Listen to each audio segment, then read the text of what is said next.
ngomongin yang namanya rumah impian tuh, pengennya yang kawasannya nggak jauh-jauh dari sekolah anak-anak kita sih. Dan harus nyaman untuk keluarga.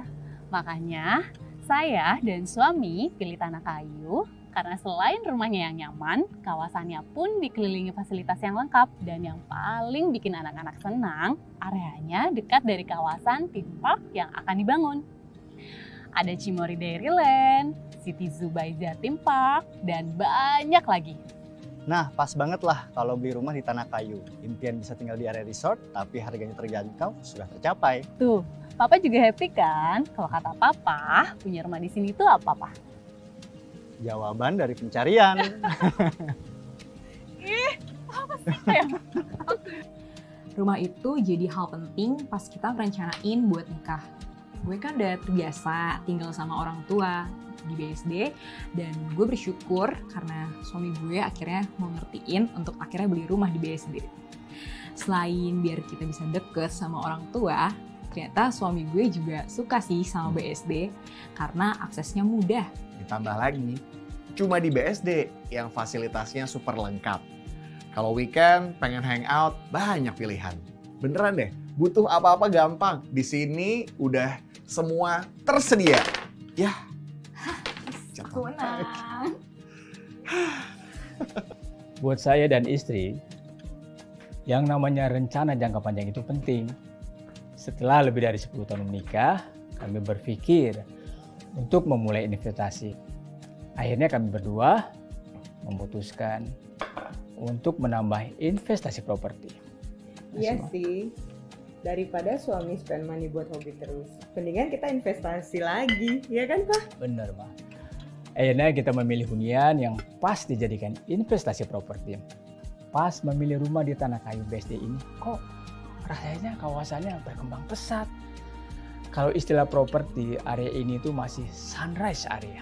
Belum lagi, di kawasan BSD sini juga fasilitasnya lengkap banget, kayak sekolah, pasar modern, sampai ke area untuk olahraga juga di sini gampang didapat. Itulah yang bikin nilai hunian di sini makin cepet naiknya.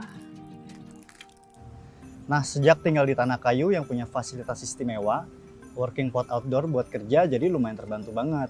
Semua jadi serba praktis dan dinamis. rumah Tanah Kayu ini kekinian banget. Ada sport facility, bahkan sampai ada public wifi-nya dong. Sedigital itu perumahan gue, keren kan? Di usia segini kayak sekarang, saya dan istri perhatiin banget masalah kesehatan. Yang kita suka dari interior ini adalah buka jendelanya yang luas banget. Sirkulasi udaranya jadi bagus. Hidup sehat di rumah ini jadi lebih gampang. Karena sudah punya konsep healthy living. Bener gak, Ma? Bagus lah Pak, kita udah makin tua, harus mulai hidup sehat. Nah, selain nyaman, saya juga pasti ngutamain keamanan buat keluarga. Untungnya di rumah udah terpasang fasilitas CCTV, jadi saya bisa lebih tenang. Di rumah ini juga ada fitur voice command yang pas banget nih buat anak-anak dan bapaknya yang suka lupa matiin lampu dan AC. Di rumah ini semua serba high-tech, karena bisa terkoneksi ke aplikasi yang bisa kita kontrol dari jauh. Dan yang paling penting, gue kan suka lupa nih kunci pintu. Tapi sejak tinggal di sini aman dong, karena rumahnya udah dilengkapi sama smart lock door system. Sebelumnya, kita nggak kebayang sama hunian high-tech yang dilengkapi dengan aplikasi super canggih. Ada aplikasi One Smile. Di dalam aplikasinya tersedia banyak kebutuhan harian yang bisa kita dapetin hanya dengan transaksi online. Dilengkapi juga dengan fitur forum community. Saya nggak pernah bayangin sebelumnya punya rumah di Tanah Kayu itu. Semua jadi mungkin dan ngerasa punya pengalaman baru.